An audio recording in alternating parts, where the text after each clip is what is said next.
Hello and good day and welcome to the Super Sons Fortress of Attitude. And in this particular video, I'll be covering Batman and Robin issue 11 by Joshua Williamson. And as you can see here, I have 4 covers. So we've got the main cover plus the variants. And first things first, do these covers in any way, shape, or form connect to something that is happening inside with the story? Sure enough, they all do. But what is my overall rating for each cover? So starting off with the first one, which is on the left-hand side on the bottom, I give a 7 out of 10. For the one next to that, on the right-hand side, I give a 7 out of 10. Moving into the one above it, I give an 8 out of 10, even though we don't actually get to see this scene in the story. It's probably one of my favorite covers that is here. And last but not least, cover 4, which is right next to that, a 7 out of 10. I'll now get things organized so we can start to see things around the beginning, middle, and of course the end. As we start to have a look at the internal art and also what's happening story-wise with the characters. And I still need to point out how crappy that DC are still doing covers like this. I'm sorry, if you're going to give us a variant cover, give us a variant cover. Don't just put a stupid little cardboard cutout over the main comic. You know, it's a bit fucking stupid. And it makes you look stupid too. What is it? Do you have the IQ of someone that's not even an infant yet? Just saying. Alright, now let's get to the main thing and have a look at some of the art around the beginning, middle, and of course the end.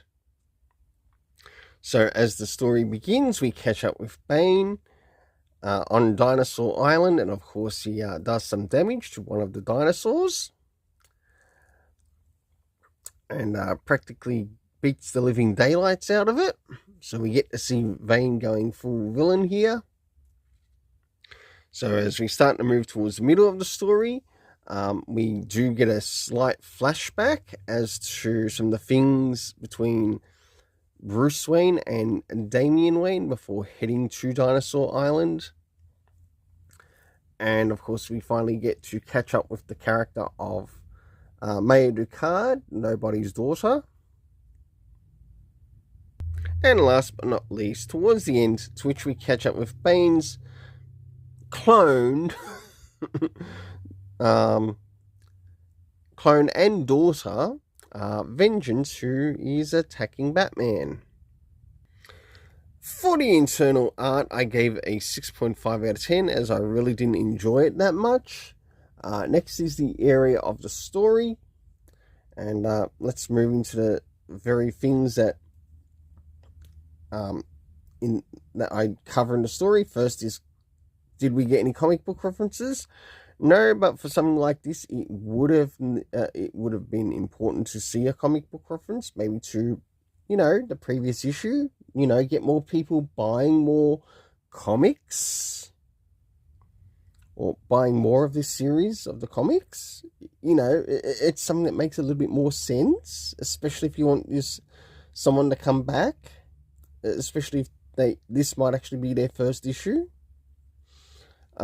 Next is the area of time, to which we have the night before. Next is the location, to which we have Dinosaur Island and also Gotham. Next we have the cast of characters, to which we have Bane, Damian Wayne, Robin.